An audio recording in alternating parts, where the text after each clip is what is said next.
अंगणवाडी सेविकांकडून सध्या लाडकी बहीण योजनेचं सर्वेक्षण सुरू आहे। एका घरामधून केवळ 2 महिलांना निधी दिला जातोय। तिसरं नाव असेल तर ते काढावं लागणार आहे। मात्र काही घरांमध्ये सासू आणि सून यांच्यामध्ये कुणाचं नाव काढायचं यावरून तू मेमे सुरू आहे। काही ठिकाणी अंगणवाडी सेविकांना सर्वेक्षण करताना चक्क सासू सुनांच्या वादात पंचांची भूमिका बजावावी लागते।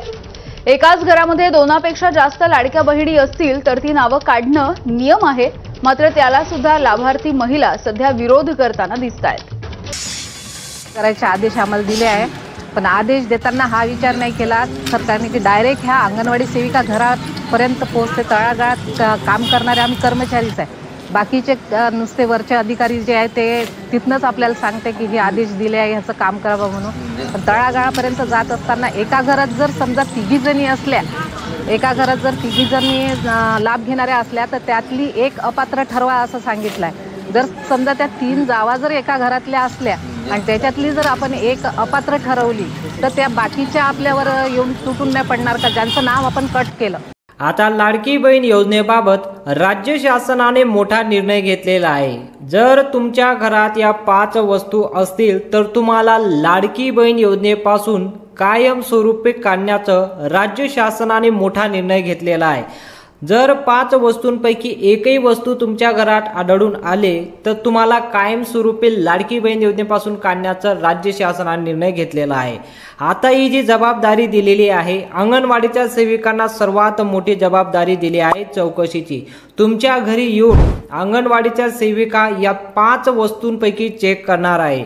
या 5 वस्तूंपैकी जर एकही वस्तू तुमच्या घरात आढळून आली तर तुम्हाला तात्काळ योजनेपासून काढण्याचा राज्य शासनाने मोठा निर्णय घेतलेला आहे। आता कोणकोणत्या त्या 5 वस्तू आहे आणि जर या 5 वस्तूंपैकी एकही वस्तू असेल तरी सुद्धा तुम्हाला तात्काळ ऑनलाईन पद्धतीने तुम्हाला लाडकी बहीण योजनेपासून काढण्याचा राज्य शासनाने निर्णय घेतलेला आहे। पटापट आपण पाहूया कोणत्या त्या 5 वस्तू आहे आणि जरी या 5 वस्तूंपैकी कुठली वस्तू जरी असेल तर तुम्ही त्याला काय पर्याय आहे, तुम्ही त्याला काय करू शकता ते सुद्धा मी तुम्हाला माहिती सांगणार आहे। कसं यापासून तुम्ही वाचू शकता की लाडकी बहीण योजनेचा आम्हाला हप्ता भेटला पाहिजे, काही करून आम्हाला चेकिंग जरी झाली तरी सुद्धा या 5 वस्तूंपैकी जरी आमच्या घरात एकही वस्तू असेल तर आम्ही त्याला काय पर्याय शोधायचा तो पर्याय सुद्धा मी तुम्हाला सांगणार आहे। सर्वात प्रथम आपण पाहूया की कोणकोणत्या त्या वस्तू असणार आहे जी चेकिंग होणार आहे।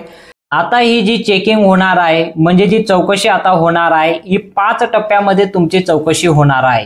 5 टप्प्यामध्ये आता अंगणवाडीच्या सेविका तुमच्या घरी येतील आणि या 5 वस्तू तुमच्या घरात जर असतील तर तुम्हाला तात्काळ योजनेपासून काढलं जाईल।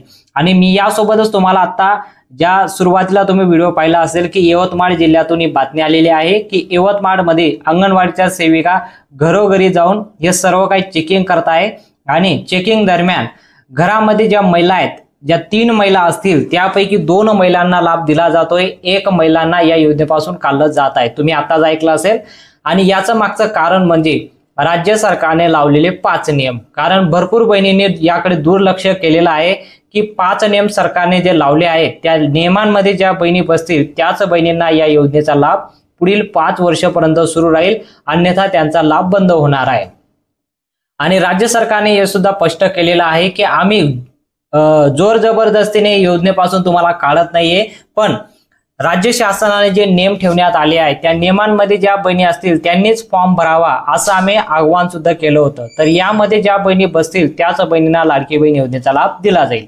आता महत्त्वाची माहिती आपण पाहूया कोणकोणत्या बहिणींना लाभ दिला जातोय, कोणत्या बहिणींना योजनेपासून काढण्यात येणार आहे आणि पहिली जी चौकशी होणार आहे ती कशा पद्धतीने होणार। आता पहा, पहिली जी चौकशी होणार आहे ते तुमच्या घरी किंवा तुमच्या गावात म्हणजे तुमच्या नावावर किंवा तुमच्या कुटुंबाच्या नावावर 4 चाकी वाहन नकोय। बघा, ही पहिली चौकशी अंगणवाडीच्या सेविका तुमच्या घरी येऊन सर्वात प्रथम काय चेक करणार आहे की तुमच्या घरामध्ये किंवा तुमच्या कुटुंबामध्ये 4 चाकी वाहन तर नाही ना, ते कोणाचंही नावावर असू द्या। तुम्ही लाडकी बहीण योजनेचा फॉर्म भरलेला आहे पण तुमच्या कुटुंबामध्ये जर कोणाकडे 4 चाकी वाहन असेल तर तुमचा लाभ तात्काळ ऑनलाईन पद्धतीने रद्द करण्यात येणार आहे। त्यांना ती परवानगी देण्यात आलेली आहे। असं नाही की जोर जबरदस्तीने जर त्यांना आढळून आलं की तुमच्याकडे 4 चाकी वाहन आहे तर तुमचं तात्काळ ऑनलाईन पद्धतीने अर्ज रद्द करण्यात येणार आहे। एवढी जबाबदारी अंगणवाडीच्या सेविकांना देण्यात आलेली आहे। तुम्ही आताच व्हिडिओमध्ये पाहिलं असेल की लाडक्या बहिणी घरोघरी जात आहेत आणि ज्या बहिणींना लाभ दिला जातोय त्यापैकी आता त्यांचा अर्ज जर रद्द करताय तर ते अंगणवाडीच्या सेविकांना प्रश्न करताय की तुम्ही कोण होता आमचा अर्ज रद्द करणारे, कारण आम्हाला पैसे जे येत आहे ते वरून येत आहे, राज्य सरकार देतोय, मुख्यमंत्री देवेंद्र फडणवीस, एकनाथदादा शिंदे, अजितदादा पवार आमचे भाऊ आहे, ते भाऊ आम्हाला पैसे देत आहेत, तुम्ही कोण आहे आमचा लाभ बंद करणार आहे, असं त्यांना प्रश्न विचारण्यात आलेला आहे। हे मोठी चर्चा झालेली आहे, पण जे नियम आहे ते नियम आहे आणि ते पाळणं गरजेचं आहे। ज्या नियमांमध्ये तुम्ही बसत नसाल तर तुम्हाला तात्काळ रद्द करण्यात येणार आहे।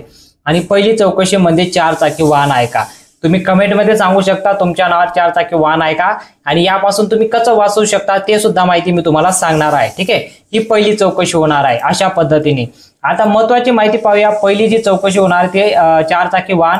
आता दुसरी जी चौकशी होणार आहे, लक्षात पूर्वक घ्या, टोटल 5 चौकशा होणार आहे, त्यापैकी पहिली चौकशी गाडी आहे आणि दुसरी चौकशी जी होणार आहे, दुसरी चौकशी म्हणजे तुमच्या नावावर प्रॉपर्टी आहे का। बघा चौकशी कशी होणार आहे, प्रॉपर्टी आहे का, जसे की शेती असू द्या, प्लॉट असो, तुमच्या नावावर कुठल्याही प्रकारचे जागा असू द्या।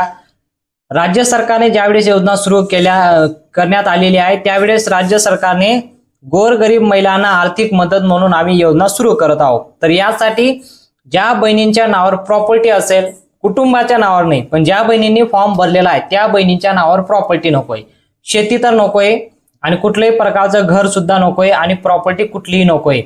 जर समजा आता तुम्ही फॉर्म भरलेला आहे, तुमच्या नावावर शेती आहे, तर अंगणवाडीच्या सेविकांना कसं करणार आहे तुमच्या नावावर शेती आहे। बघा सर्व डाटा त्यांना ऑनलाईन पद्धतीने आहे, त्यांच्याकडे स्मार्टफोन आहे, अँड्रॉइड फोन आहे, त्या फोनच्या माध्यमातून तुमचा आधार कार्ड नंबर जसंही त्या फोनमध्ये ऍप्लिकेशन मध्ये टाकलं की तुमच्या नावावर किती प्रॉपर्टी आहे, तुमच्या नावावर कुठली गाडी वगैरे आहे का, सर्व काही त्यांना डिटेल कडून जाणार आहे आणि ते डिटेल पाहून तुमचा अर्ज तात्काळ रद्द करण्यात येणार आहे। जर प्रॉपर्टी असेल तर, नसेल तर घाबरायचं काही गरज नाही, बिंदास राहायचं। ही चौकशी असतं, व्हेरिफिकेशन असतं, व्हेरिफिकेशन करण्यासाठी अंगणवाडीच्या सेविका येणार आहे। जर प्रॉपर्टी असेल तर त्यासाठी पण कसं वाचू शकतात ते सुद्धा माहिती तुम्हाला व्हिडिओच्या माध्यमातून सांगणारच आहे। ठीक आहे, तर दुसरी चौकशी अशा पद्धतीने होणार आहे। आता महत्वाची माहिती पाहूया, तिसरी जी चौकशी होणार आहे ते म्हणजे तुमच्या घरात कोणी सरकारी नोकरीवर तर नाही ना। बघा जर तुमच्या घरात कोणी सरकारी नोकरीवर लागलं असेल, आता जरी कोणी लागलं असेल, ज्यावेळेस लाडकी बहीण योजना सुरू करण्यात आली त्यावेळेस योजनामध्ये सरकारी नोकरीवर कोणीच नकोय, कारण राज्य सरकारची योजना आहे आणि यामध्ये राज्य सरकारची योजनामध्ये कोणी सरकारी नोकरीवर नकोय त्यांना याचा लाभ दिला जाईल। आणि जर कदाचित आता कोणी सरकारी नोकरीवर लागलं असेल तरी सुद्धा तुमचा अर्ज तात्काळ रद्द करण्यात येणार आहे। महिला व बालविकास मंत्री आदित्यताई तटकरे मॅडम, जेवढे पण आम्ही नियम काढले आहेत ते नियमांमध्ये अंमलबजावणी झालीच पाहिजे, कारण भरपूर अशा बहिणी आहेत त्यांना लाभ मिळतोय पण गोरगरीब महिलांना मिळत नाही। ज्यांच्याकडे 4 व्हीलर आहे, ज्यांच्या कोणी सरकारी नोकरी आहे त्यांना लाभ मिळतोय पण गोरगरीब महिलांना लाभ मिळत नाही, म्हणून त्यांचा अर्ज तात्काळ रद्द करा असं महिला व बालविकास मंत्री आदित्यताई तटकरे मॅडम यांनी घोषणा केलेली आहे। आता जर कोणी तुम्ही सरकारी नोकरीवर लागलं असेल तुमच्या कुटुंबामध्ये, तुमच्या घरामध्ये, तरी सुद्धा तुमचा लाभ बंद करण्यात येणार आहे। इथं तिसरी चौकशी होणार आहे। आता चौथी जी चौकशी होणार आहे बहिणींची, ती आता म्हणजे तुम्ही जर ज्यावेळेस तुम्ही फॉर्म भरलेला आहे आणि या फॉर्म भरत असताना बघा फॉर्म भरला आहे तर त्यामध्ये तुम्हाला एक गोष्ट लक्षात घेणं गरजेचं आहे की तुमच्या नावावर प्रॉपर्टी, 4 चाकी वाहन आणि सरकारी नोकरीवर हे तर चेकिंग होणारच आहे, पण त्यासोबतच त्यावेळेस एक मोठा निर्णय घेण्यात आला होता की ज्यावेळेस तुम्ही फॉर्म भरलेला आहे त्यावेळेस वयाची मर्यादा ठेवण्यात आली होती, म्हणजे 21 वर्षापेक्षा पुढे आणि 65 वर्षापेक्षा खाली ज्या असतील त्या बहिणींना लाभ दिला जाणार आहे। या दरम्यान जर तुम्ही असाल तर तुम्हाला घाबरायचं गरज नाही आणि जवळपास 1 वर्ष पूर्ण झालेला आहे या योजनेमध्ये। आता ज्या बहिणींचं वय 64 वर्ष असेल, त्यांचं वय आता 65 वर्ष झालं असेल, त्यांचा सुद्धा लाभ आता बंद होणार आहे, म्हणजे तुम्हाला आता त्यांचा लाभ सुद्धा बंद होणार आहे। आणि दुसरी गोष्ट, आता तुम्ही हयातीला आहात की नाही, म्हणजे लाडकी बहीण योजनेचा तुम्ही लाभ घेत आहात तर तुम्ही हयातीला आहात की नाही। जर तुम्ही हयातीला असाल तर तुम्हाला हयातीचं प्रमाणपत्र सुद्धा द्यावं लागेल, पण याची गरज नाही, तुम्हाला फक्त अंगणवाडीच्या सेविका येतील आणि ते स्वतः व्हेरिफिकेशन करणार आहे की ज्या बहिणींनी फॉर्म भरलेला आहे त्या स्वतः आता आहेत की नाही, म्हणजे स्वतः त्या बहिणींची चौकशी होणार आहे, त्या बहिणी आता हयातीला आहेत की नाही ते चेक करणारे अंगणवाडीच्या सेविकांना ही मोठी जबाबदारी देण्यात आलेली आहे, कारण क्रॉस व्हेरिफिकेशन होणं गरजेचं आहे। तर अशा बहिणींचा लाभ बंद करण्यासाठी, अशा बहिणींची चौकशी करण्यासाठी हयाती तुमची असणे गरजेचं आहे, म्हणजे तुम्ही स्वतः तिथं असणे गरजेचं आहे ज्यावेळेस अंगणवाडीच्या सेविका चौकशीला येतील. अशा प्रकारे ही चौकशी होणार आहे.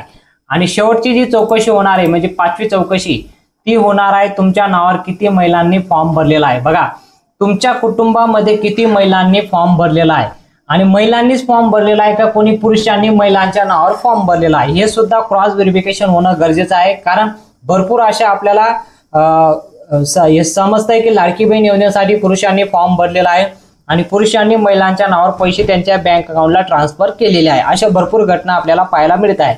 तर हे सुद्धा चेक होणार आहे अंगणवाडीच्या सेविकाच्या माध्यमातून. अंगणवाडीच्या सेविका तुमच्या घरी येऊन चेक करणार आहे की तुम्ही फॉर्म भरलाय, तुम्ही स्वतः ज्यावेळेस फॉर्म भरलेला आहे तर तुम्ही स्वतः महिला आहात की पुरुष आहात, पुरुषांनी सुद्धा महिलांच्या नावावर फॉर्म भरलेला आहे हे चेक होणार आहे. आणि तुम्ही एका कुटुंबामध्ये किती महिला आहात, 3 महिलांना लाभ दिलेला नाही, फक्त 2च महिलांना लाभ दिलेला आहे. 2 पेक्षा जास्त महिला असतील तर त्यापैकी सर्वांचा लाभ बंद होईल, फक्त 2च महिलांना लाभ दिला जाणार आहे. अशा प्रकारे अंगणवाडीच्या सेविकांना जबाबदारी देण्यात आलेली आहे. असे महत्वाचे 5 नियम ठेवण्यात आलेले आहे. यापैकी एकही नियमांमध्ये तुम्ही बसत नसाल तरी सुद्धा तुम्हाला लाडकी बहीण योजनेचा लाभ कायमस्वरूपी बंद करण्यात येणार आहे. तर यापैकी कुठल्या नियमांमध्ये तुम्ही बसत आहात की नाही तुम्ही कमेंटमध्ये सांगू शकता. आणि आतापर्यंत लाडकी बहीण योजनेचे किती हप्ते तुम्हाला भेटले ते सुद्धा कमेंटमध्ये सांगा. माहिती आवडली असेल तर व्हिडिओला नक्की लाईक करा आणि चॅनलला देखील सबस्क्राईब करा. भेटूया पुढच्या मोठ्या अपडेटमध्ये.